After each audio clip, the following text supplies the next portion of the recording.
Good afternoon, ladies and gentlemen. It is the Three-Mont crew with you, and we mean the whole Three-Mont crew. We've even got Curry Sexton with us to talk about K-State's 42-17 win in Lawrence over Kansas. It ties the largest margin of victory for Chris Klieman over Lance Leipold with the win back in 2021, Lance Leipold's first year. So much for the gap closing, ladies and gentlemen.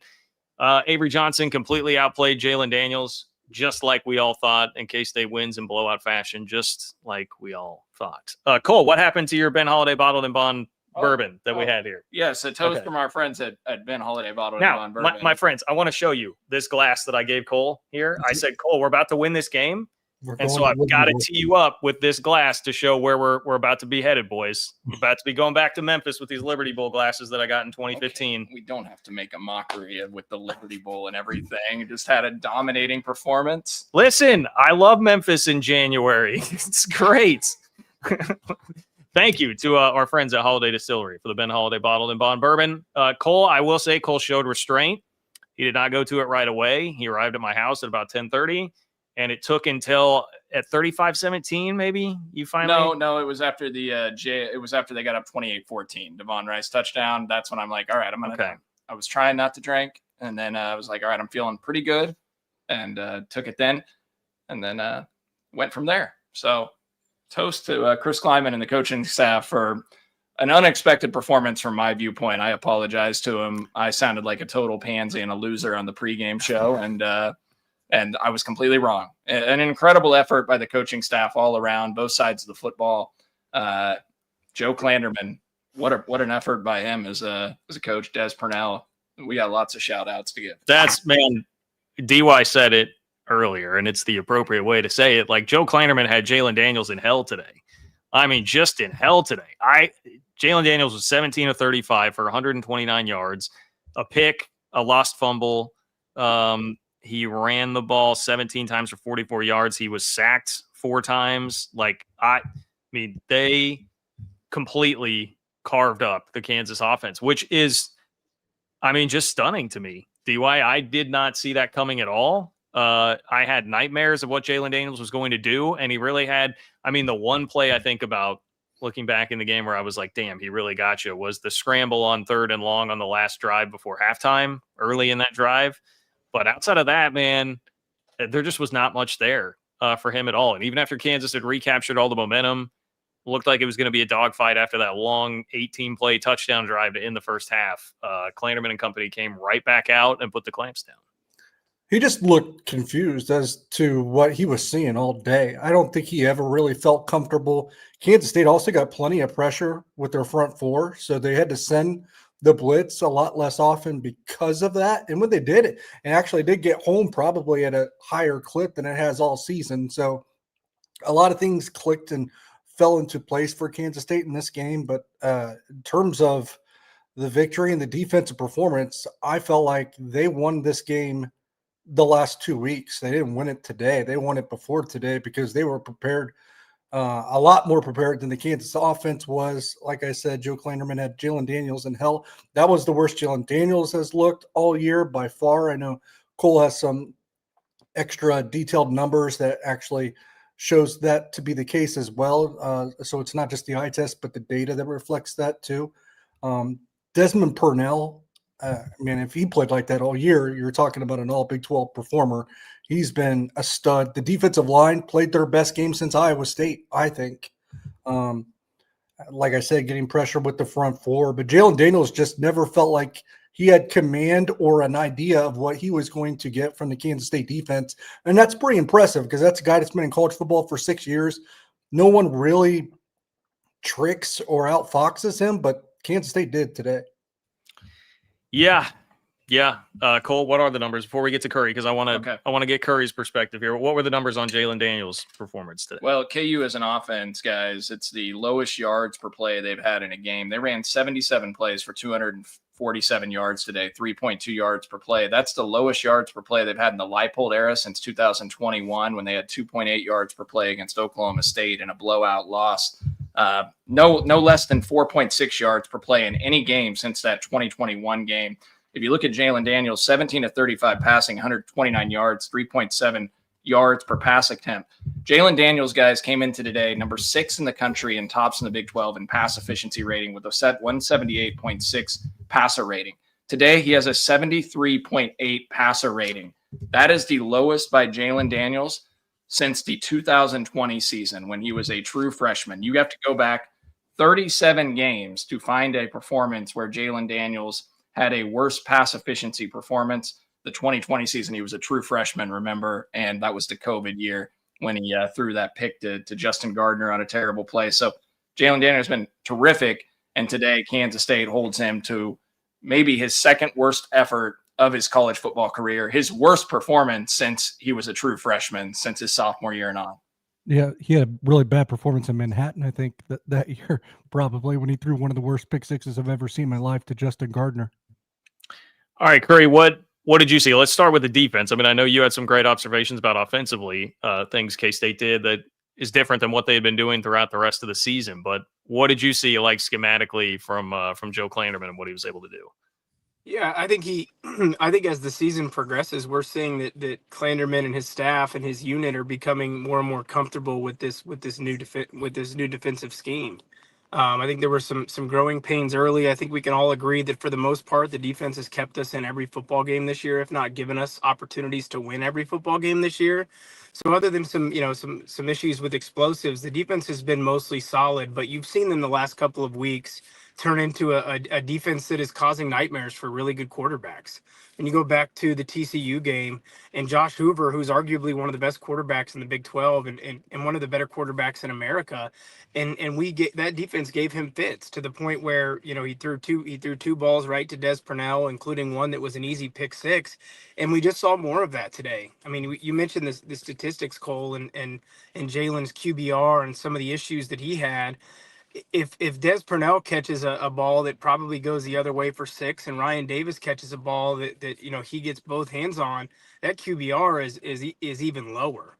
And I think doesn't necessarily begin to tell the whole story because we weren't able to capitalize on a couple of opportunities. But the broadcast team was talking about it all day long. Our defense gave Jalen Daniels fits, and he a lot of times had no idea where the pressure was going to be coming from, but you could tell he knew it was coming. And so hats off to the defensive staff and the defense. It was a lot of fun to watch. I know Cole and I joked several weeks ago about some of our own frustrations with dropping defensive ends into coverage. In the last 2 weeks, they've done it to perfection. I mean, we saw Jordan Allen do it last week in a big 2 weeks ago against TCU on a big 3rd or 4th down play where he gets his hand on a football and breaks the pass up. And then we saw it again a couple times today, including the time where Ryan Davis is dropping to the flat and gets 2 hands on a football ball that should have been caught for an interception. And so excellent performance by that defense, giving up 17 points. And if you take away the initial turnover where our kick return team put the ball on the turf on the first play of the game, that defense gave up essentially 10 points to a really, really, really good KU offense. And I guess one more thing to throw out with Jalen Daniels is I think we can all agree that his first touchdown run was probably a fumble. A fumble. Yeah. So if they have better angles than if they have better angles and we capitalize on opportunities, he's got 2 fumbles and 3 picks, and that's a pretty impressive performance for our defense. So hats off to them. I would say too, some things I wrote down here. The defense has been less predictable on 3rd down. Like in the past, you knew exactly what you were going to get from Kansas State on 3rd down. That hasn't been the case the last few games. So I think that's a big deal. And they're disguising both their blitzes and coverages a lot better. I also want to shout out, and obviously, like, Desmond Purnell has been an animal. I mean, he's been playing really good football, really, really good football. But also, dude, Malcolm Alcorn Crowder has turned into like a dude on the defensive line. I mean, he is like full stop their best defensive lineman right now. Yeah. And that was a guy, I mean, almost didn't get here, right? Was coming, then not coming, then made it back. And my expectations were not very high for that at all. We were frustrated about defensive tackle recruiting, right? You know, and where that was at. And like Malcolm Alcorn Crowder in there is making a monster difference right now. He's a stud. Ryan Davis had his best game by far. A little bit of the morsel of the Ryan Davis that we thought we might be getting this year. Jordan Allen's had 2 really good ball games in a row, I think, too. That was the best. I already said it. That was the best the defensive line has played since maybe the season opener. That first half, they really got after Iowa State, too, but we just hadn't seen the same quality since then, I don't think. And to put on that performance when Austin Romaine, your best defensive player, has probably the worst game of his career in terms of tackling, and you still hold them down like that. I mean, 4 sacks against KU, guys. I know Jalen Daniels got sacked 8 times against Texas Tech, but before that and the other games on the entirety of the season, he'd only been sacked 5 times. K-State gets him on the ground 4 times, and really could have been 5. He got away, like he just flung that one that Cody Stufflebean had him wrapped up, which was a really nice play by Stufflebean. So they did a nice job. They had him in fits. They had him running all over the field in this game. Multiple times he could have lost 15, 20 yards on a sack because of the way he was scrambling. He couldn't connect on anything downfield. Guys, think about this defense. First of all, last 3 games, you played 3 of the most explosive offenses in the Big 12. You've given up 73 points on 35 drives. That's 2.1 points per drive against Baylor, Kansas, and TCU. That's terrific in itself. But the big plays have been a huge story for this Kansas State defense for the last 2.5 seasons. Today, the longest play from scrimmage against an explosive Kansas offense was 16 yards. And it was a screen to Daniel Highshaw. They connected on nothing downfield. They had 16 yards, their longest play today. Kansas came into the game 21st in the country with 29 completions of 20 or more yards. They don't connect on 1 today. And, you held their running game in check. 110 yards on 40 carries, 2.8 yards per carry. So in addition to how you held their passing game in check, the front 6, if it wasn't for missed tackles, guys, I mean, Kansas offensive numbers would be even worse. No excuses because he was out there. But if I was to cut Austin Romaine some slack, he was playing with a club, so he's trying to tackle basically with one hand. And I think, guys, you've got to. I mean, we've talked a lot about some of the positives, but our secondary has improved immensely, and I know a lot of that is because our front is playing better, and that front 6, front 7 is creating a lot of opportunity. But man, I mean, KU, a really good receiving group. There were a couple times where Jalen missed Emmanuel Henderson on potentially big plays, but beyond that, they gave up nothing. And I think that allows having some security back there on the back end allows our front 6, our staff, to be more creative with that front 6. And I think guys like Zayshawn Rich, they're playing lights out right now. That play he made on that football that Daniel Cobbs picked off, incredible play by both of them. Incredible moment in that football game. Really swung the momentum back to us for the rest of that game. I mean, like you guys said, you can pinpoint a lot of real positives across that entire defense. Maybe with the exception of Austin, who I'm sure is battling through a lot right now. That was just an excellent performance through and through. Yeah, I wouldn't even. I don't know. It may be a little harsh to say like one of the worst games the worst game of his career, really? But there were a lot of missed. I hold him to a high standard, so I think. Yeah. I mean, he's regarded as a 2nd-round pick by a lot of draft boards. I hold him to a high standard on that. So that's not like supposed to be a total shot at him. He didn't play great today, but he is playing injured. So yeah. Well, one thing I would say too is there were a couple times they singled out so Avery had a time where he missed Tibbs for a touchdown that would have made it 28-7, right? There were a couple other times where they got the camera on Emmanuel Henderson, and man, that TNT broadcast does such a damn good job. But they caught Emmanuel Henderson had cleared kind of the second level and was open, and JD6 wasn't seeing it. But that's kind of the point, right? They had Daniel so tied up in knots that he was not comfortable. He was not himself. He was not seeing this stuff. And so I think that still plays into the overall point. If they had a bust or two, Jalen Daniels wasn't comfortable enough today to hit it and take advantage. Okay, let's do this. Before we let Curry go, I definitely want to get his thoughts on the offense, in particular, Avery Johnson. And I definitely think that should be the top storyline of this post-game show. But first, we do need to get a break in. So calling all Chiefs fans, you could be on the field at the 50 inside GEHA Field for the official coin toss at a Chiefs home game this season. Visit Chiefs.com/GEHA now. Enter to win a chance to be on the field for a once-in-a-lifetime view of the pregame coin toss. Plus, you can score other exclusive prizes. Enter for a chance to win at Chiefs.com/GEHA. GEHA is the proud partner of the Kansas City Chiefs. We're back in just a moment. Chiefs Kingdom, I have got a question for you. What is your favorite touchdown? Well, for me, I can confidently say that my favorite touchdown It's the next one, because with DraftKings Sportsbook, an official sports betting partner of the NFL, every touchdown could bring you closer to cashing in. From the first touchdown score to anytime touchdown props or the thrill of live in-game betting, every snap is loaded with opportunity. From spreads to money lines, same-game parlays, regular parlays, you want it, DraftKings has got it. Here's the best part. Bet just $5, and if your bet wins, you'll get $200 in bonus bets instantly. I use DraftKings Sportsbook, and you should too. Your team hitting pay dirt pays out to you. Download the DraftKings Sportsbook app now and use code KCSN. That's code KCSN to turn $5 into $200 in bonus bets if your bet wins. In partnership with DraftKings, the crown is yours. Gambling problem? Call 1-800-GAMBLER. In New York, call 877-8-HOPE-NY or text HOPE-NY 467-369. In Connecticut, help is available for problem gambling. Call 888-789-7777 or visit ccpg.org. Please play responsibly. On behalf of Boot Hill Casino and Resort in Kansas, fees may apply in Illinois. 21 plus age and eligibility varies by jurisdiction. Void in Ontario. Bet must win to receive reward. Minimum minus 500 odds required. Bonus bets expire 7 days after issuance. For additional terms and responsible gaming resources, see dkng.co/audio. All right, let's go ahead and make this a top storyline, brought to you by our good friends at Elenco. For all your home improvement needs, visit elencohome.com. That's ALENCO home.com. Avery Johnson deserves his flowers today, okay? I emphatically said, I know we all said, the question was asked at one point, like, who's the better quarterback going into this game? I know I was as emphatic as anybody in saying, hey, it's obviously Jalen Daniels. And to this point in the season, I mean, it definitely felt like that was the correct answer. But Avery today goes 11 of 17 for 231 yards, 2 touchdowns. And, man, he has 2 rushing TDs as well. Let me throw that in there.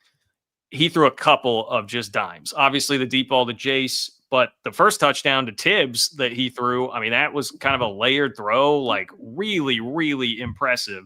And yes, you know, this could have been a little less stressful had he seen Jerron Tibbs on the other one, but I'll take one miss if he's going to be dropping dimes like that. And man, for a guy he's taken a lot of heat this year, K-State struggles when you're this high profile of a quarterback, you make the money, you drive the purple car last year, right? Like you're going to take a lot of heat, but I just want to make sure he gets a ton of credit for this because he's, you know, the streak has not ended on his watch, and he just delivered a total thumping today that should go a long way toward generating a lot of goodwill. I think getting back on his side from the fans. Yeah, I think just excellent performance by him, and he's continued to improve as a passer throughout the season, and has shown us over the last several weeks, dating back really to that Baylor game, that he's got the ability to make it every single throw.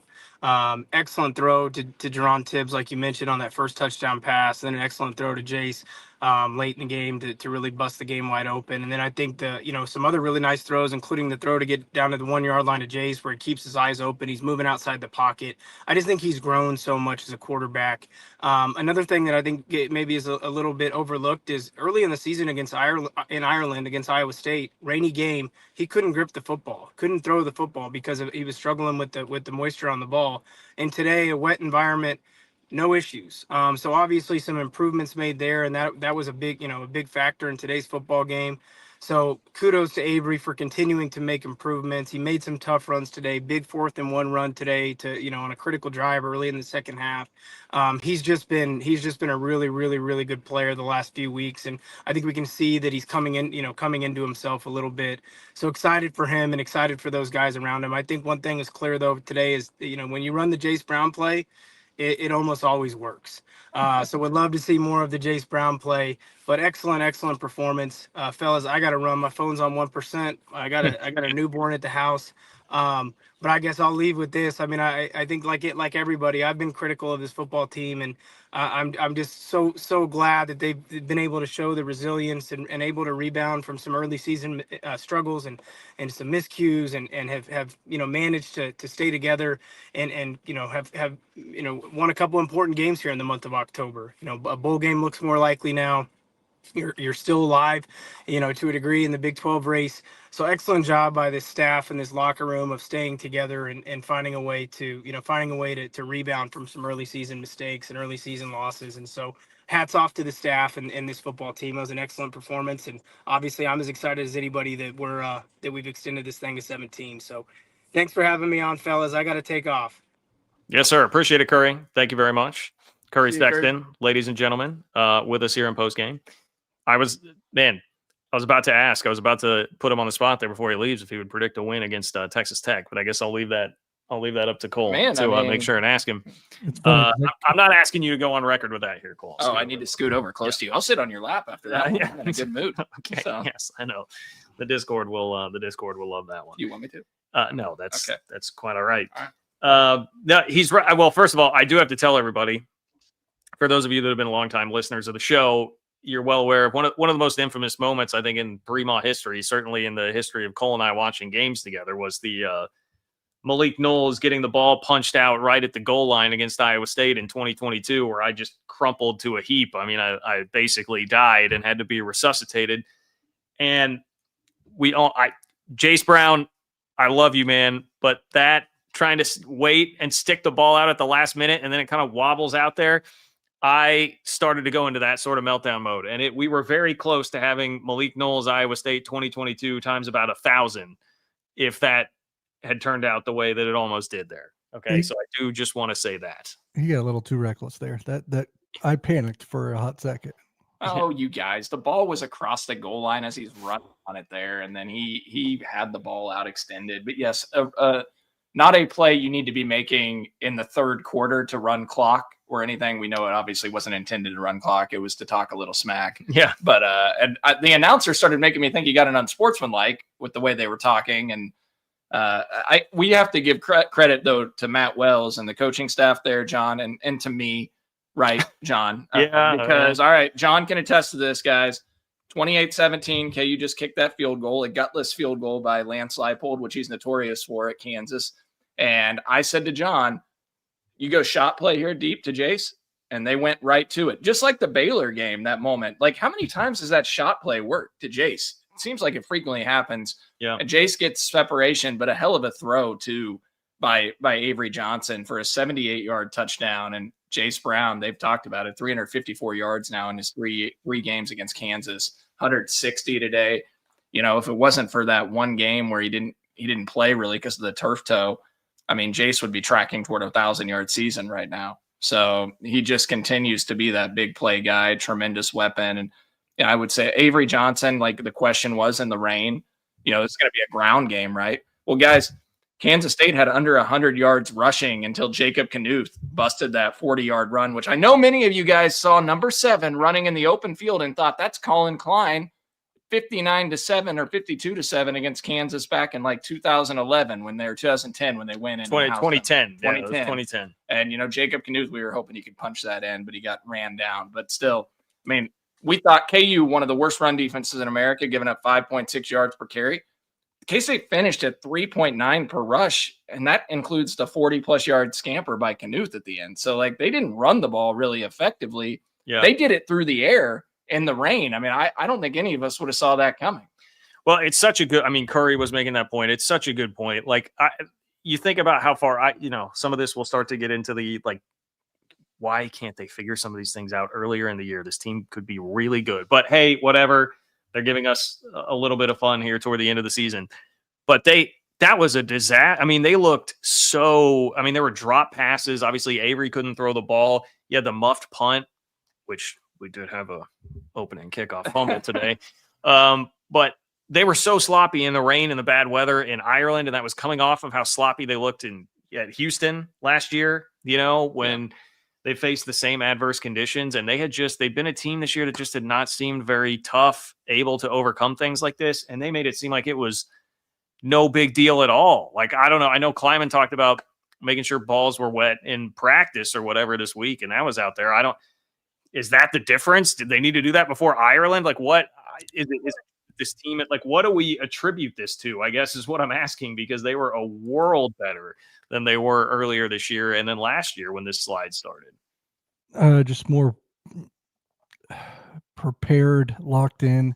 I think it's just a team that's improved. I don't know that it's anything weather related. I think you got a little bit more experience with Avery Johnson, a team starting definitely way too not even too little, too much, too late, but a team probably hitting their stride a little bit because like I don't think it's like a wet ball thing. Like every team does wet ball practices when they know rain's coming. They look at that stuff Monday, Tuesday, and they'll practice. So they probably did. I guarantee you they did that before Iowa State, and they did that before Houston as well. So I don't think that's the secret sauce or anything like that. You have to practice it so you're not like going in blind when the game comes. But obviously, I don't think that was the remedy. I just think for whatever reason, it took a long time to figure out. Avery Johnson's playing much better, even much better than, what he was in that Houston game where he has a crucial interception when they should be running the ball. The Baylor game where he has a crucial interception when they probably should be running the ball. So some of this is like they have to put Avery in better situations. And to be quite honest, there's times where they haven't.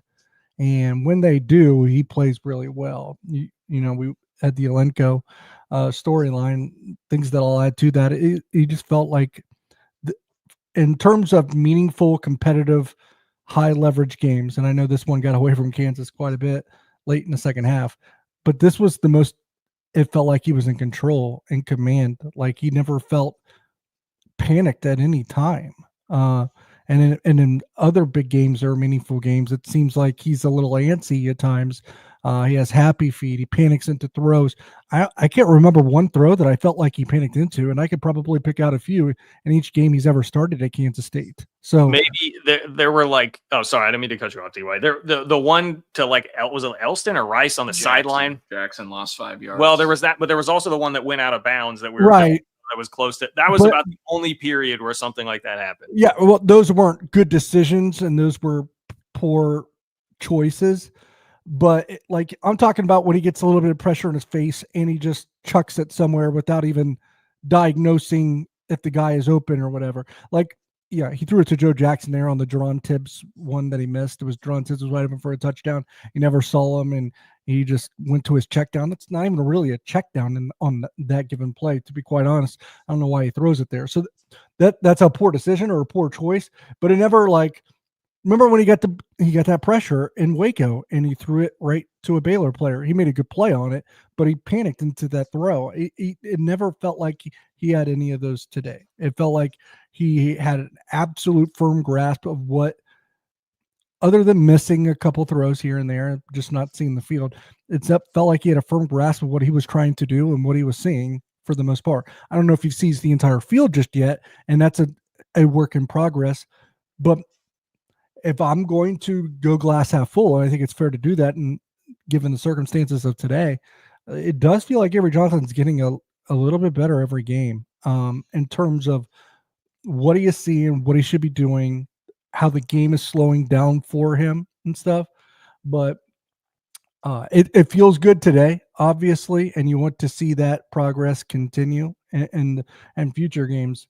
But I can't help, I have two kind of feelings about where things are right now. And it's a little bit more big picture, but it's like the what if, like you don't collapse in Waco and you're in almost, I wouldn't say prime position, but you're in a really good spot if you don't collapse in Waco against Baylor when you have a 2-touchdown lead with the ball in the fourth quarter.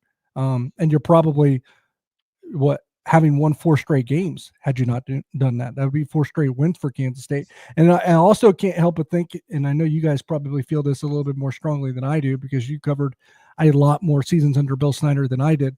But even in 2.0, I think in the last like 4 or 5 seasons, something you guys had always told me, I think like post 2014 or whatever, is like it would always feel like they start slow and then they win like 5 of their last 6 games and back their way into a 7 or 8 win season. And it feels like they could be on the precipice of doing that this year. Well, we thought this team was going to fold up at one point, right, on the season. Oh, and look, yeah. we on 3 Maw have talked about for several weeks, get your state of affairs in order. They're going to lose to Kansas. I definitively said it after the Arizona game. John started. Had I told you at the eve of the Arizona game that Friday night that the final score of the K-State Kansas game was going to be 42-17, what? Yeah, I mean, what would you have done? How would you have handled that? What would you have done if I would have picked that when we did our pregame show on Tuesday or Wednesday? And I know you already said it, but I owe Avery Johnson an apology. I said going into this, they had the better quarterback at Kansas and Jalen Daniels. But guys, let's think about Avery Johnson right here now. DY, you talked about it. Over his last 4 games, he's 74 of 113 passing. That's 65.4%. 9 touchdowns to 1 interception, 941 yards through the air, 8.3 yards per pass. That's a really good number. He had 13.6 yards per pass today. K-State explosive in the air. I think they had 4 catches of 20-plus yards, 3 of them to Jace, obviously. Think about the play, like you talk about his maintaining his composure. The play where he did evade the pocket, and I was like, at one point I was yelling, just run.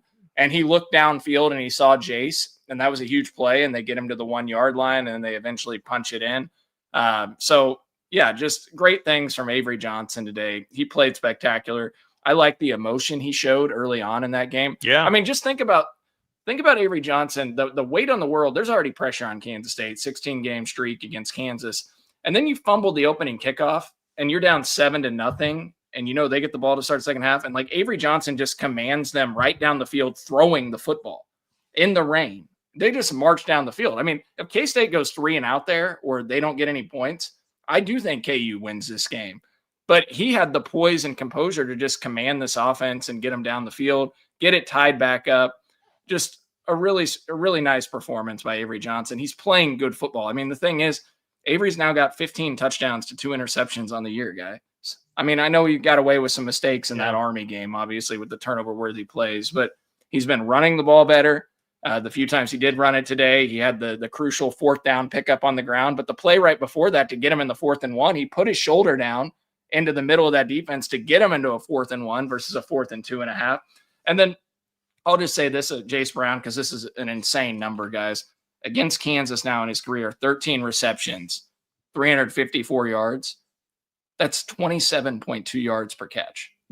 Kansas has to have nightmares about Jace Brown. In those games, guys, he's caught passes of 46, 42, 78, and over 30 yards against Kansas. That goes back to also for me, it's like the explosive play. Like that's kind of been Kansas State's been fairly explosive on offense, but defense is where it's been a little bit of their bugaboo. And Kansas has been an explosive offense this year, quite frankly. But Kansas also, like K-State, actually was even worse than K-State in terms of defending and allowing explosives. And Kansas State dominated that category today between the two sides. They probably have some 10-plus yard plays, but it's hard to think about any 20, 30-plus yard plays from the KU offense. Well, it was 16, right? You said, Cole? 16 was the longest today? 16 was the longest. That's exceptional. That's exceptional against anyone, but it's really exceptional against KU, to be quite honest. Well, and think about it this way, too. I mean, 17 points on 12 drives for Kansas, DY, but one of those was a 25-yard touchdown that wasn't even a touchdown. Was a fumble. Didn't count. So let me rail on that for a second. Come on, dude. Even without the specific angle, that is so obviously a fumble. That thing was so obviously moving before he got it is, but they're not allowed to call it. They can't just assume it. That's the thing. Why don't we have a damn side? Like, how many times are we going to go through games without a camera angle down the side? I was told it's because of the new that side of the stadium, but I don't know what that means. Of course. Well, glad they opened up that stadium. I mean, what a beautiful setting for them to have a flashback, because, guys, this felt like a vintage Bill Snyder, John 1.0 victory against Kansas. I mean, it felt like old times. K-State just dominating in the second half. They got the backups in with 3-4 minutes left in the game, just in complete control. Yeah, let's say I want to save some of the more bigger picture stuff until we take the second break, to branch out on this a little bit. I do want to emphasize, Cole, I thought one of the most interesting points you just made was about Avery and the emotion that he showed today. Like, our biggest complaint, I think, with him throughout his career has been just not a real fiery guy. I always use the Sam Levitt comp. Like, I would like my quarterback to be as fiery and as into it as Sam Levitt is. You never question where that guy's, head is at in a game. Like, he's always going balls to the wall. And Avery scored. It was that first touchdown, right? Mm-hmm. The first touchdown drive, comes back on the sideline, and you could see him. I mean, he was fired up, and that was about as much emotion as I feel like I've ever seen, really, from Avery. So, this definitely meant something to him. I guess some of the question will be, Was it because he knew, how much this Kansas game would affect his legacy? Is it getting extra up for this game, knowing like with things going poorly, how important this was going to be? Or like, has he really flipped a switch now? I think that's definitely a question worth asking. I think it's just the way he conducts himself for this game, because he gets the most shit from KU fans more than anyone in entire career. He's been made note of that before. So I think it's just, if you go back in the other games too, like Avery does that for this game. I wish he would do it for every game, but. Yeah, now you got a Kansas fan to flip him off at the end, as you pointed out, John. After he scored the last touchdown, and he was waved goodbye. He did do the wave. Yeah. That guy, that was really funny. I tried to tweet the clip, but I don't know. Elon's app wasn't working for me. I couldn't get it out there. But yeah, you can see the guy in the red slowly motion the middle finger up there. Yeah. And the second touchdown was the special teams one when KU botched the snap on the punt, and I'm pretty sure the entire punt return team for K-State was like waving the weed after that one too. Well, I was worried they were going to get an unsportsmanlike actually at one point. And I will just say, like, what I mentioned it with Avery, but what really impressed me was you fumbled the opening kickoff, guys. And, John and I are like, well, they're losing this game, right? I mean, we already had checked out emotionally right off the bat, like unbelievable. Special teams turns it over for the 1200th time of the season. And for the offense to bounce back, and then the defense to get a 3-and-out, and it could have been a pick six by Purnell there, and then they get the special teams touchdown. Like, they outscored Kansas 42-10 from then on. I mean, like, the mental fortitude of what we thought was a fragile team mentally at one point this year, right? We thought these guys, like, when there's adversity, they don't respond. Well, they responded today, and that was really special. They couldn't have started worse. So I totally agree with you. I also have to hand it to the third quarter defense, right? Because Kansas just scored right at the end of the first half to cut it to 7 points. And rightfully so. Every single group chat I'm in is like, here we go again. You have a 21-7 lead. You dominate the first half, and you're going to go 3 minutes into the second half, and it's going to be tied. Well, no, they completely shut Kansas down in the third quarter. That's what we all assumed, right, John? We all thought it would be tied after the first drive of the second half, and K-State instead gets a 3-and-out right out of the gate. Then the offense, interception. Yeah, and then the offense still doesn't capitalize, right? K-State ended up punting, right? Yeah, that was the possession that started with Jace. Kleiman's like, we got to run the ball. Going into halftime, he's like, we got to run the ball. And so what do? They give it to Jace Brown for like a 7-yard loss on the first play of the half offensively. Yeah. It was a bad position. And the second half, 33 plays, 92 yards, guys. And, the turnover on downs. But K-State had struggled on 3rd and 4th downs this year defensively. Today, they hold KU to 6 of 16 on 3rd down, 1 of 5 on 4th.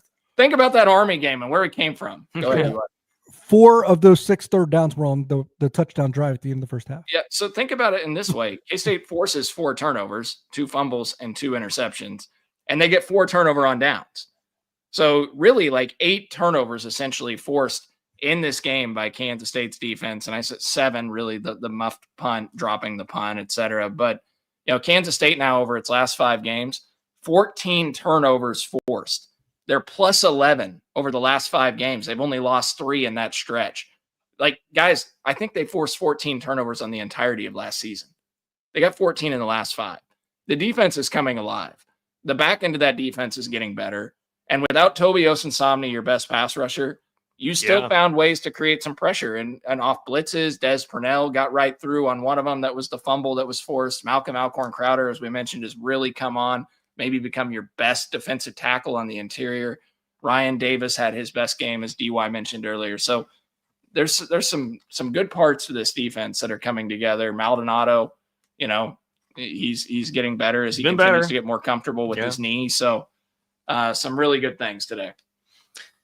Really, really good. That defense, man. I mean, to me, again, this is kind of going to punctuate the discussion about the game, I suppose. Well, I've got one more little thing after this, but to kind of come full circle, if I'm giving out a game ball today, as well as Avery played, I'm giving out a game ball to Joe Klanderman. Yeah, it's Joe Klanderman. That was Klanderman had one of his best games that I can remember. Certainly one of his best games since like 22 this year. Just had Jalen Daniels. DY said it perfectly. Had Jalen Daniels in hell today. Absolutely in hell. But guys, why does the special teams unit have to make me bang my head against a wall at least 3 times a game. I think I tweeted it's 5 times. We had 3 of them today. Obviously, the opening kick. Oh, hey, Bryce Nornberg's back. Great. That's awesome. There's a fumble. What else am I missing here, Cole? Was Sterling Lockett. What? When was the last time he caught a punt on the fly? Like, what is, and then what are they doing at the end of the half when it's like, okay, I guess we're going to be conservative, so we want sure hands back there, so we won't have Nornberg take the kickoff. We'll have Sterling Lockett take the kickoff, even though he's a guy who already had issues with one. And then Sterling Lockett runs it back out to kill 6 seconds off the clock and doesn't even get to the 25. They do so much stupid shit on special teams throughout the game. And then, of course, there were 2 bad punts. Then there was a 26-yard punt and a 33-yard punt.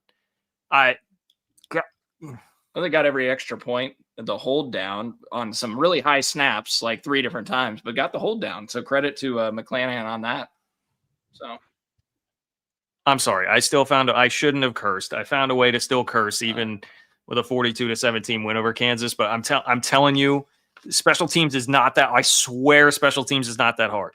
It is not as hard as K-State makes it look. Kansas, fair catches kickoffs. They let kickoffs bounce in the end zone. That seems like a smart thing to do. I don't understand. I don't understand why they don't do more of that. You do not have a plus return unit. You don't. I'm sorry. Breaking news. Hit the breaking news sounder. You do not have a plus return unit.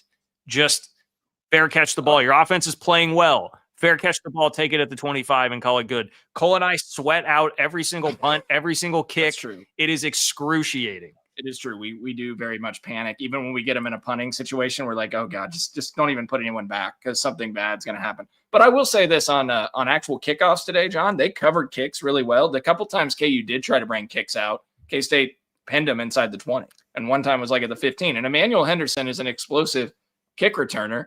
And Emmanuel Henderson did nothing to Kansas State today. I mean, what did he finish with, DY? I can't get the I got you. I'll tell you. Where's my comparison? I know he was open at one time downfield, and he had 3 catches for 24 yards. There you go, 3 for 24. This gets back to the lack of explosive plays by Kansas in this game. So, yeah, I mean, their yards per catch is very apparent. I mean, Henderson's 3 for 24, Highshaw 3 for 28, Pickett 6 for 40. I mean, that's like 5-6 yards a catch. Yeah. I mean, look, and again, 3.2 yards per play. I will just say Kansas State, 35 points on 9 offensive drives. That's 4 points per drive. So 1.42 points per drive for Kansas versus 4 points per drive essentially for Kansas State. So efficient for the most part. They did squander a couple of opportunities I think we were all frustrated with when we thought they could put the game on ice, get up by 3 scores. But I mean, 11 receptions for 231 yards. Oh, 13.6 yards per pass attempt, DY, and the yards per completion is even higher than that. So yeah, a lot 21 yards per completion. I mean, that's another guy that deserves some flowers today. I thought pretty good day for Matt Wells. Yeah, Yes, there were a couple frustrating moments, but I think the most frustrating moment, he had a touchdown schemed up to Jerron Tibbs, and Avery didn't see it and went to the check down with Joe Jackson. But I will also say, John, that touchdown pass to Tibbs on the one to get up 21-7 was an absolute dime over the defense into the end zone. So, again, Avery, you can't – look at what Jalen Daniels did today. He's a 6-year quarterback, and he missed some – he didn't see the whole field, and he missed some guys. And well, Avery, that wasn't to like criticize Avery. I'm just saying I think Matt Wells had a pretty good day because if Avery sees that, he had a touchdown schemed up and it would have been 28-7, and you're probably not sweating anything out at that. Well, especially when you consider the case they just didn't run the ball really effectively. You know, they weren't explosive in the run game, and yet you find a way in the rain to put up those points. Okay, let's take the final break and come back and get to the big picture of it all, because yes, that is where it is the most fun. It definitely did feel like old times. We're back in just a moment. My name is Terrell Jolly. A lot of people call me TJ, founder and CEO of Integrity Capital Management. So Integrity Capital Management originally started out as a property management firm, but we slowly transitioned to what is described as an incremental development firm that's focused on situational housing. I know most people say affordable, but we believe in creating housing for people that are actually in need and build to the end user. I believe everyone needs a home, because when you have home, you have hope. The reality is that when you're building a business, one thing you don't think about is like what a true banking relationship means. And, I had the honor and privilege of meeting Debbie early on in my career when I was just trying to get going. And as a small business, it's really challenging at times because people don't understand the concept or not believe the longevity because you're just getting started. But Debbie was willing to take a chance on me, be patient with me. I almost look at it like a grassroots initiative. She's seen and believe what I'm about. Anybody that's really true about their business and want to get some things done, I would definitely trust hands down Emprise, because Deb's team, along with Aaron and Jackie and all the amazing people that work behind the scenes, even from the treasury side, I would say, hey, give them an opportunity, because you won't be disappointed and you will actually be in hands that actually somebody care and that will see you from start to finish.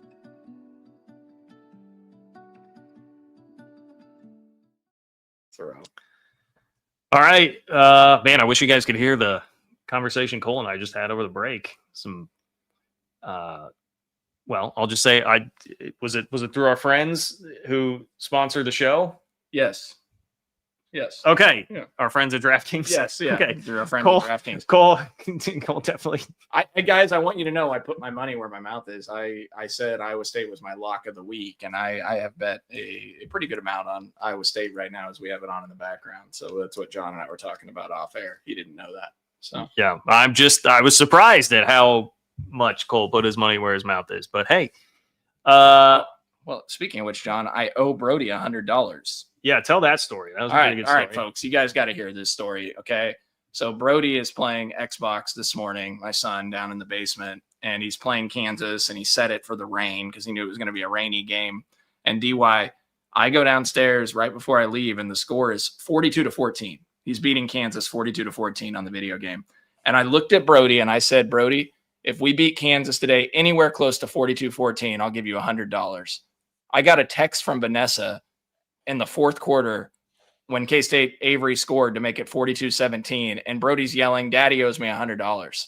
And she's like, what's he talking about? I was like, that is a legit bet, and I am giving him $100. That kid projected us to beat Oklahoma State 45-0 in 2022, and I before the show, the game, and we won 48-0. And then today he nails it again. And get the other ironic part, guys.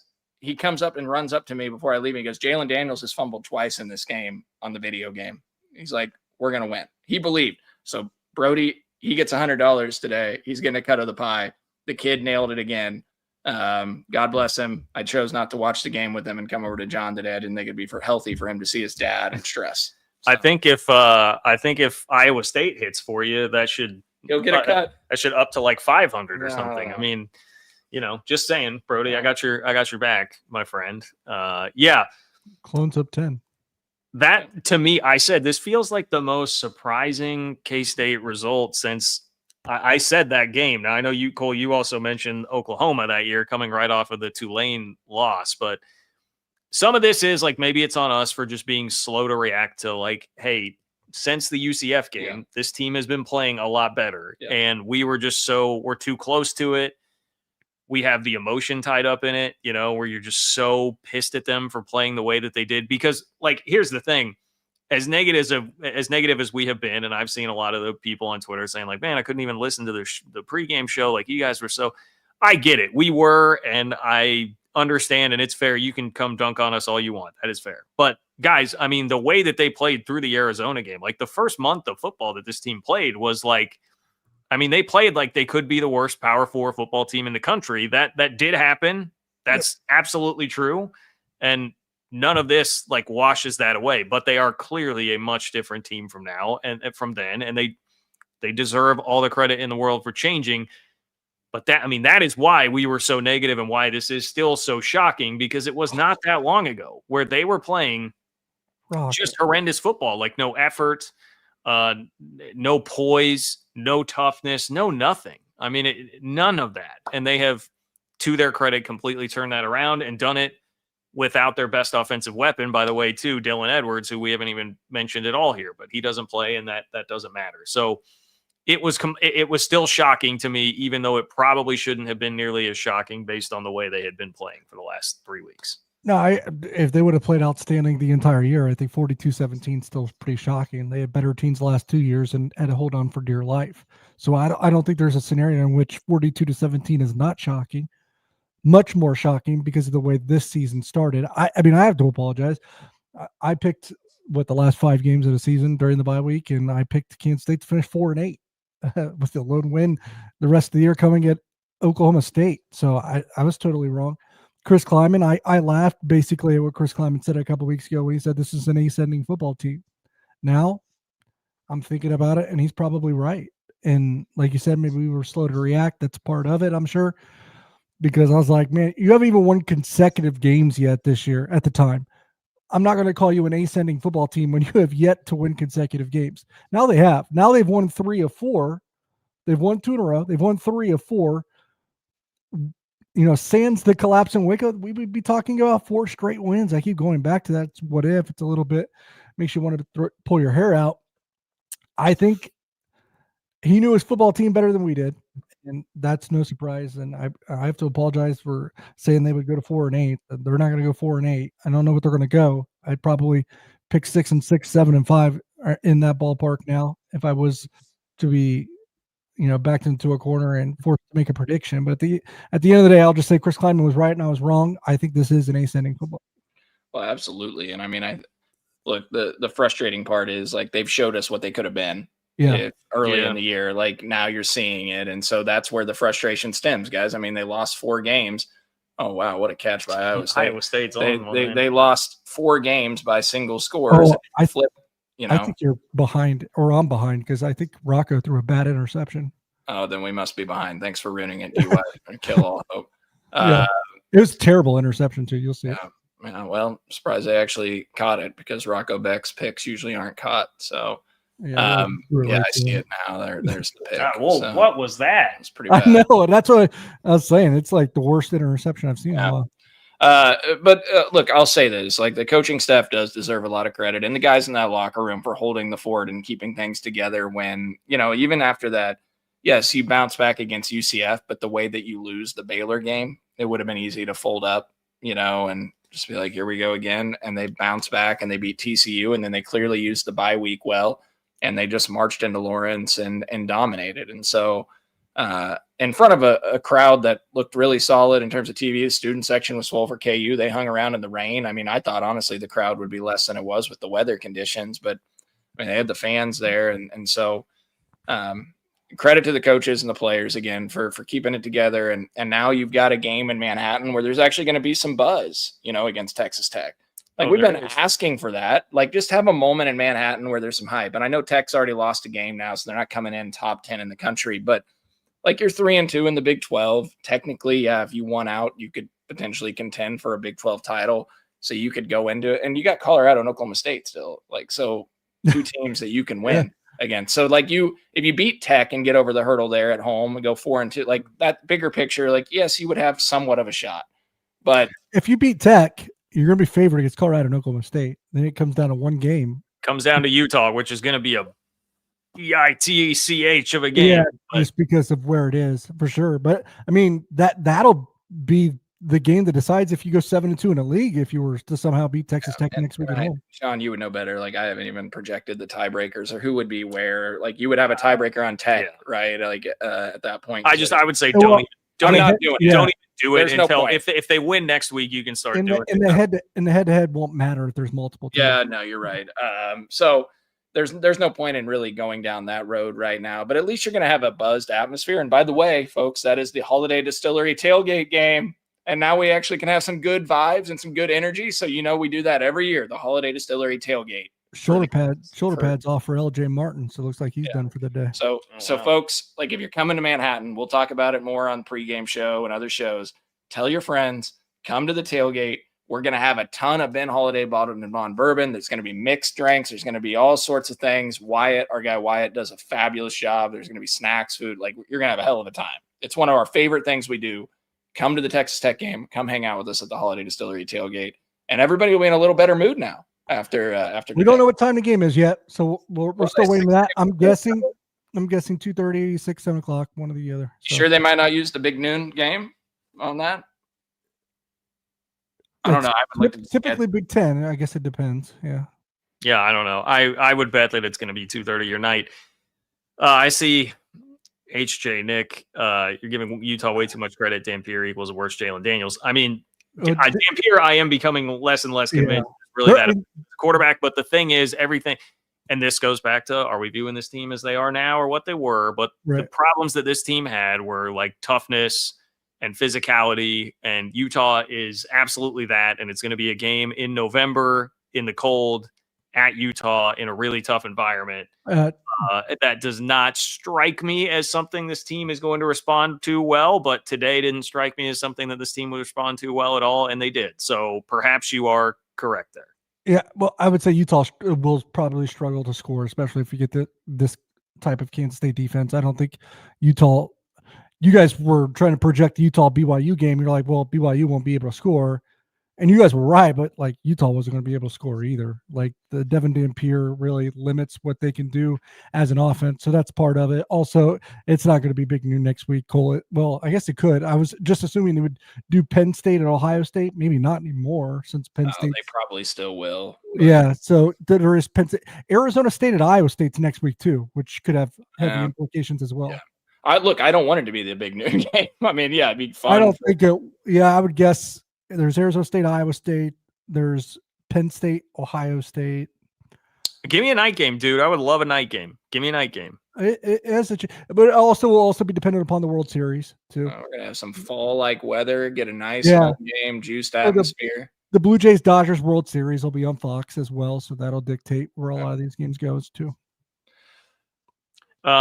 We haven't even really. You have not. I mean, Cole, you haven't indulged at all really in the Kansas part of this. I feel like there hasn't been a whole lot of that. I mean, if we're talking about the big picture of this game, man, I mean, Kansas had the new stadium. They had Jalen Daniels back for a sixth year. They clearly looked like the better team throughout much of the year. K-State's completely scuffling. They're the favorite for the first time since 2009. They have come painstakingly close to winning each of the last two games. And then you go out there and just roundhouse kick them by 25, and Avery Johnson totally outplays Jalen Daniels for all the crap that Avery's taken, all the running back smack talk, from KU Twitter over the years. You go out and do that. I mean, how demoralized did you just make your rival fan base with that today? Can I also say that they're going to have to win a road game in Arizona to even make a bowl? Yeah, I mean, which is great, but I don't know how much do bowls matter to KU fans? I don't really know. But I think it would matter a little bit to the legacy of Lance Leipold, which is where you're trying to go to big picture here. Can you really say you're that? I mean, he's in the top 20 ranks of coaches all the time in college football. He's been regarded as like the savior of Kansas football, of course, where he did get them out of the basement. I'm not arguing that, but like this will be his fourth losing season in 5 years if he loses at Arizona. Yeah, I mean, look, I would just say, like, this is the first time Kansas was favored in a game against Kansas State since 2009, right? And so you come in, and with the way the last 2 years, John and I were talking about this, the way the last 2 years had gone, Kansas lost two games that they should have won, right? They, lose by 2 last year. They lose by 4 the year before. So, like, the whole thought was the gap is really, really closing. And they were right on the brink. And this was the year they would get over the hump at home with their newly renovated stadium. And how demoralizing it must be as a fan base to, when they were building to this moment, get dominated by the most that they have since 2021 in Lance Leipold's very first season. And so, especially with the break that happened right out of the gate to start this game with the fumbled kick, and you got all the energy in the world, and then you just can't build on it. And so that has to be a devastating feeling for Kansas fans. And, I'm sure there's frustration with Lance Leipold at this spot, right? I mean, at this point, you look at said that all week. Yeah. Yeah. I mean, he's 4-4 in year 5 is year 5, right? John? Yes. 1, 2, 3, 4, 5. Yeah. Yeah. And so he's sitting at 4-4. You had the 9-win season in 2023, but last year don't make a bowl. And then this year, and you're paying him very handsomely. I think he gets more than Chris Kleiman. Yeah. So I'm sure that's got to be really tough for a Kansas fan. And look, I lived it with Kansas State basketball forever with KU coming into Bramlage, and we all did. So like, I know what the feeling is like, though I don't know if we ever felt like we were really closing the gap. I was going to say, where were the close calls? I don't remember the close calls. There weren't very many close calls. So like, until obviously Beasley got it done in that team with Frank. So yeah, I mean, but I harken back, like, how demoralizing it must feel to lose to your rivals 17 straight times. And now you got to go on the road again next year, and you're gonna have a new quarterback, coming to Manhattan. Who knows what the rosters look like next year? That's neither here nor there, but I think most of us, a lot of us in the fan base, and us specifically, credit to you guys that did believe. We didn't. It's got to be a really demoralizing blow to that fan base's mindset to lose this game, and the way they did, especially. A couple of tweets from Kellis that I thought were interesting. Yeah, hit me. From the press conference, and thanks to Nick, our producer, for highlighting the one and putting it in the chat here. Chris Kleiman says the Kansas State football team took it as disrespectful when KU was favored in today's game. People saying this is the year KU ends the streak, fueled the Wildcats all week. According said Kleiman, it kind of pissed off a lot of our older Kansas kids. So they were apparently took that as disrespectful, which I think was warranted, but I understand being disrespected in that. Another one, before Avery Johnson connected with Jace Brown for the 78-yard touchdown in the third quarter, K-State offensive coordinator Matt Wells told the duo to look deep if they saw KU in press coverage. Added Chris Kleiman, you can't press Jace Brown. I knew that was going to happen. Well, I love that. It wasn't anything fancy, man. It was just a go ball. Which is what it's been to him most of the time they do it, right? Like it's also an interesting decision to do that, but John, we both thought it was great. I thought that was the time to do it. Yeah. No, on Kansas's part to have that coverage. Oh, okay. I was like, you're up 11. KU I love the call. I'm with you guys. Yeah, I'm just saying, if you're KU, why do you press me on Jason in that situation? Yeah, because KU just settled for the field goal, which again, I don't know if that was really the right decision. Clearly, it probably wasn't with the way that things unfolded. But right. You're down 11, and I'm like, you get up by 3 scores, you're ending this game. Mm-hmm. And so I thought, and KU probably assumed Kansas State was going to come out and run the ball and be conservative, and they go deep. And I love it. He already had 3 catches, 90 yards. He's killed you in the past. He killed you today. Why go press man on Jason in that situation? I don't know. I guess you're trying to get a turnover, but I don't know. The funny thing about the Jace Brown stuff, and Cole rattled off the numbers, the 353 yards receiving he has against him in his career. Of all the guys where I would think, hey, Kansas game's going to be the one where they really get up for it because this means a lot to him. Like Jace Brown, the Florida kid who, doesn't seem all that fiery as a guy. Maybe that's not fair, to him. But, like, he's not the guy that I would expect to be getting up for the Kansas game all the time. But he just torches them. Yeah. I think he just torches them. Yeah, I think part of that is, well, this year especially, Kansas has a very lackluster secondary. It's been pretty leaky for most of this year, quite frankly. And in the past, I know they had those first team All Big 12 guys like Kobe Bryant and them, but like, I know there's a lot of smarter football people than me that never really thought some of that credit for those guys were even warranted either. Yeah. And then, like, you think about the final box score today, guys. I mean, Garrett Oakley doesn't catch a patch, right? But he's a great decoy today. Ooh. Yeah. KU knew where he was at all time. They were not going to let Garrett Oakley beat them. For some reason. Well, I say for some reason, he's had a good year. Yeah. Yeah. Lincoln Cure, 18 yards, 2 catches, had the one early in the game for 13 yards. And then Jerron Tibbs had the 2 for 43, though both of those were in the first half. JB Bradley doesn't get a catch. I mean, it was Jace Brown and then. Yeah. I thought Jerron Tibbs, obviously, what is it? 2 for 43, you said for him? That could have easily been a much bigger day for him. I thought there was a lot more opportunities probably left on the field for him. Yeah. Receiving core, I think, continues to show up as like being the best that K-State's had since at least 2022. I mean, the depth is really questionable. Passing offense, man. The passing offense this year, like Kansas, it's got to be good. The weakness was run defense, and they just come out, throw it all over them in the rain. The passing offense is pretty legitimate, man. Yeah. I also said that I was like, I don't think Kansas State's going to run the ball. I don't care if Kansas run even sucks. Like, I don't think Kansas State has much of a running game threat. And today didn't really make me change my mind off of that. It probably confirmed my suspicions going into it. And this has been a team that's outside of one game where Dylan Edwards goes crazy on UCF. This has been a team that's been predicated on the pass this year. That's how it's going to be. It makes it tough to close out games. I will say that when you don't have a run game. I will say I thought the offensive line, outside of one or two pass plays, I thought they picked up the blitz pretty well.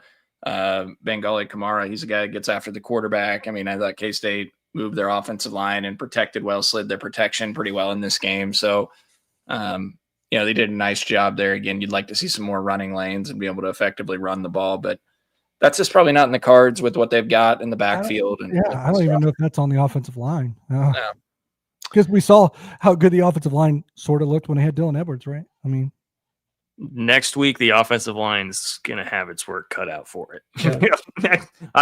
I worry about what next week looks like for the offense. It's funny, like that D tackle, but they still got a loaded room, right? Oh, those defensive ends are about as good as it gets in the country. Mellow height, yeah. But the way that Kansas State's defense is trending and the way the Texas Tech's offense has been at finishing drives this year, their touchdown percentage in terms of red zone is 14th in the Big 12, which is ugly number, quite frankly.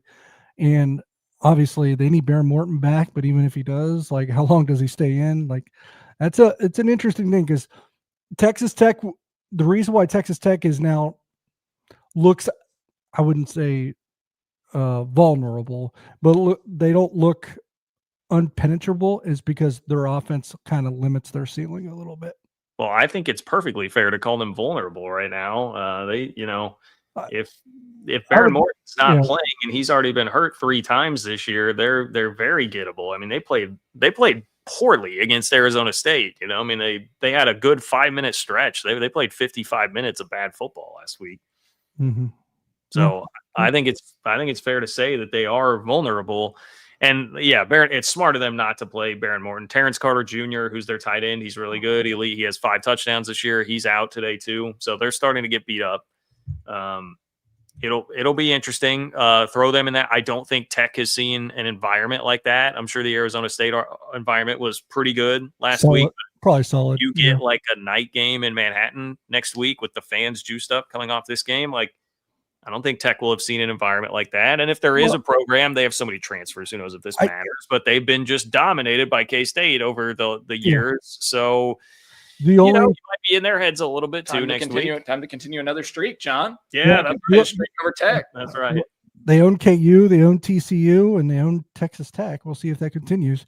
Because I think you could say at this point they kind of own TCU too, right? I mean, well, in Manhattan, that's been pretty one-sided. TCU has 1 win since 17 in general, not just in Manhattan.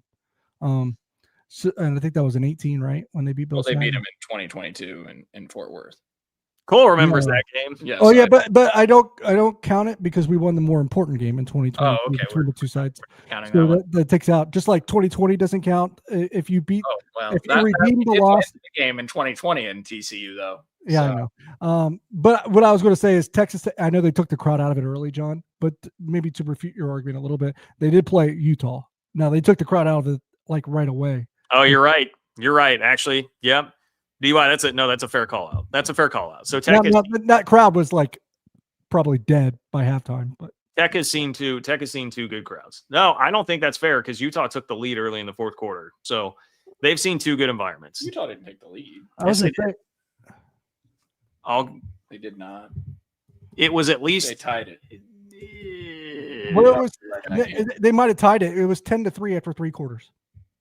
It was at least in the 4th quarter. It was like there was a moment where Will Hammond was at quarterback and all the momentum was with Utah, and they had at best for Utah, it would have been 10-10. I can't believe John's fact checking me on this. This is so insulting. No, I'm sure it was 10-10. I'm just making sure it was still 10-10 because I remember the moment being really impressed with. They tied it at 10.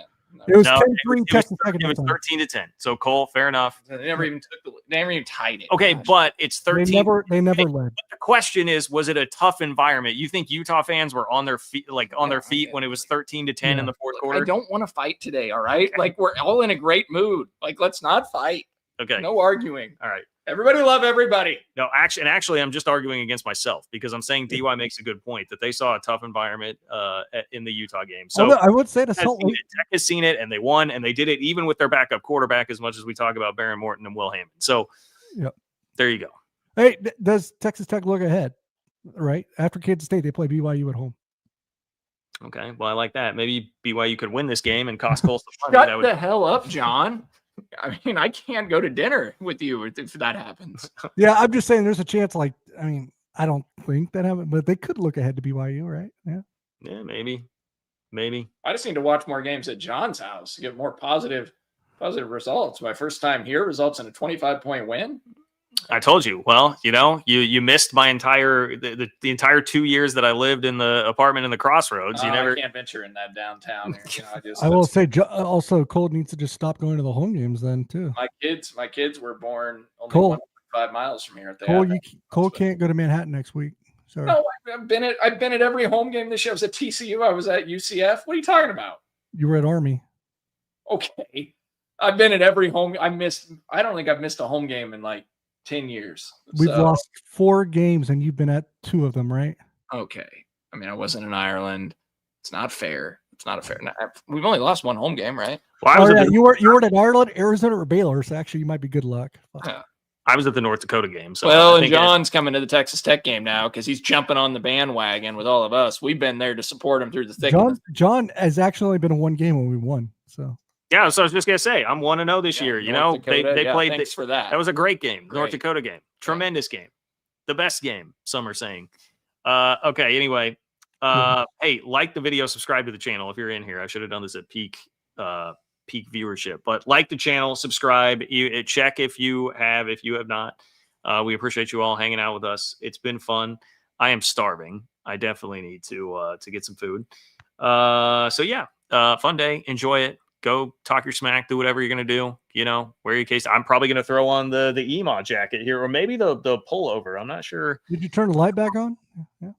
Well, we're not in that room because there wasn't enough space. I know, but you still got to turn the light on, I think, right? I did. Someone did tweet or say that in the Discord to turn the MFN light on. So yes, the light will be on the next time that you see us. Motel 8 turn the light on for you. Or Motel 6. We'll keep the light on for you as long as you keep beating people 42-17. That is, I can make that promise here on 3-Mon. Where are we going? The Hawk? The Wheel?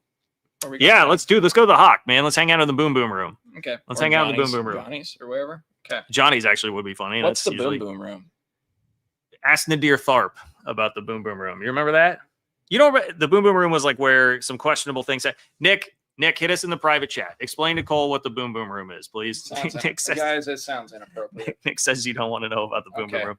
Don't you remember Nadir Tharp? The pictures that came out of Nadir Tharp. Teacher or something. Yeah, I feel bad about that part of it, but yeah, I would just say that I will present that as the evidence for the Boom Boom. Sorry.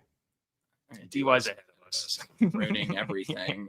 Did they score a touchdown, DY? Or 1st and goal to 2. Okay, thank you. All right. I just want to make sure I didn't have something. I hate having to root for Iowa State, but whatever. Yeah. All right. Okay. We'll see you guys. Thanks to Holiday. Thanks to Alenko. Thanks to Nick Springer. Thanks to Tucker for getting us started. We'll talk to you all soon.